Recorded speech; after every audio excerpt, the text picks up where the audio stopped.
convidado a me manifestar sobre uma questão que não é nova, na verdade, sobre manifestações injuriosas de parlamentares na Câmara dos Deputados, em tribuna, e que, infelizmente, essas manifestações são injuriosas.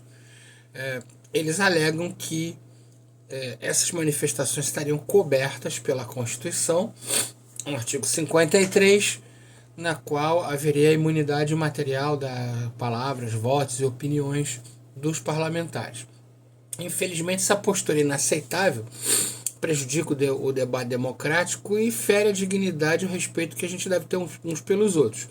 Mas eu queria que vocês entendessem que essa questão não é nova no Supremo, não é dessa composição do Supremo, e ao contrário, há algumas decisões muito interessantes que eu gostaria de destacar para vocês e fazer esse comentário para que a gente veja que nem tudo é novo no que tange algumas questões da nossa moderna vida democrática, e que nem tudo é culpa de quem hoje está ocupando uma cadeira no Supremo como se fosse uma grande novidade. O artigo 53 diz, de fato, que as palavras são invioláveis civil e penalmente por quaisquer das opiniões dos parlamentares, palavras e votos.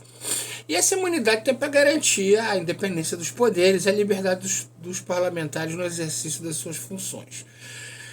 Em maio de 2016, o ministro Marco Aurélio ele disse que a imunidade não protege o congressista que se utiliza dela para benefício próprio, e mais, ele avançou dizendo que a imunidade parlamentar não é absoluta, mas relativa.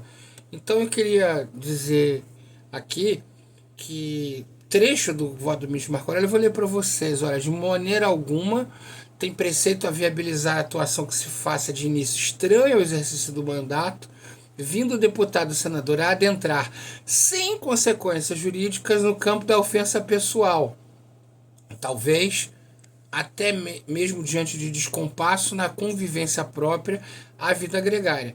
A não se entender assim, estarão eles acima do bem e do mal, blindados a não mais poder, como se o mandato fosse um escudo polivalente, um escudo intransponível. São palavras do ex-ministro Marco Aurélio nesse julgamento de maio de 2016 no Supremo.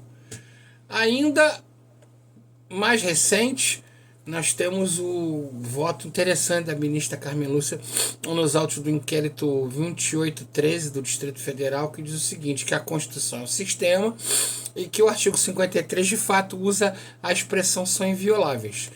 São invioláveis a intimidade, a vida privada, a honra e a imagem das pessoas.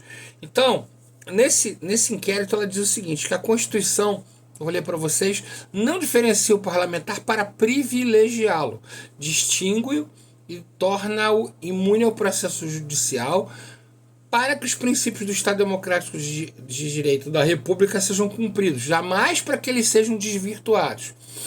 Afinal, segundo a ministra Carmen Lúcia, o que se garante é a imunidade, não a impunidade. E essa é incompatível com a democracia, com a república e com o próprio princípio do Estado de Direito. O ministro Sidney Sanches, de uma composição muito mais antiga do tribunal, destacou: não se compreenderia estar coberto pela imunidade material a conduta do parlamentar que, por exemplo, como condômino de um prédio, numa reunião do condomínio, viesse emitir palavras ofensivas ao síndico. Ele lá fala, inclusive, da possibilidade desse parlamentar fazer o mesmo numa briga de trânsito, numa briga de rua. Claro que essa imunidade material não cobriria, mas que não seria a tribuna da Câmara que fosse utilizada para a mesma finalidade estranha ao da vida pública. Quer dizer, com o fato de se tolher a opinião de um parlamentar. Esse raciocínio, aliás, também foi do ministro Fux. Olha que eu vou ler aqui qual o precedente. Olha, no recurso extraordinário 576074 do Rio, foi julgado em 2011, na primeira turma, na qual o ministro Fux assentou o seguinte, olha, quando em causa atos praticados no recinto do parlamento, a referida imunidade assume contornos absolutos, de modo que a manifestação não é capaz para dar lugar a qualquer tipo de responsabilidade civil ou penal, cabendo à própria Casa Legislativa promover a apuração interna corporis de eventual ato incompatível com o decoro parlamentar. Mas tem que haver um nexo de causalidade entre o ato e o exercício da função parlamentar. Quer dizer, embora seja um privilégio importante dos parlamentares, ela não deve ser estendida à imunidade parlamentar nos casos de injúria, difamação, calúnia, quer dizer, crimes contra a honra, proferidos contra terceiros a manifestar opiniões na tribuna da Câmara, evitando ofender ou prejudicar a honra e a dignidade de outros cidadãos, que também são protegidas de uma forma clara, de uma forma explícita na Constituição Federal.